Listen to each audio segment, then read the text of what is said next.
Assalomu alaykum. Men Po'latova Umidaxon Shuhratovna, defektolog, logoped, surdopedagog, oligofrenpedagog va zaykolog bo'lib, o'z mutaxassisligim ustida NS Medical klinikasida ish boshladim.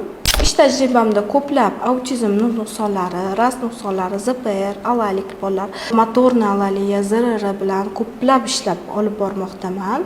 Hozirgi vaqtda og'ir nuqsonlar bilan ish olib boryapman. DTP bilan mana bugungi qizchamiz bilan ish olib bordim.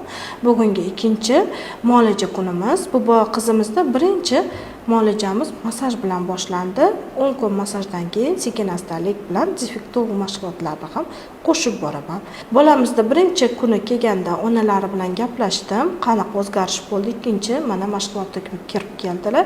Juda ham yaxshi. Bola so'laga oqqan holatda kirib kelgan edi. Bugun umuman so'lagi yo'q. Bola o'zini tutgan, lablari joyida va mashg'ulotga erkin o'zini tutib berdi. Ya'ni bu degani logoped har doim mashg'ulotni ikkinchi bosqichga o'tganda bola o'zini erkin tutyapti, ya'ni so'lak jarayonlari normaga kelgan, erkin his qilyapti, ya'ni sizda muolaja to'g'ri olib borilayotganligini aniq tasdig'ini ko'rsak bo'ladi bu yerda.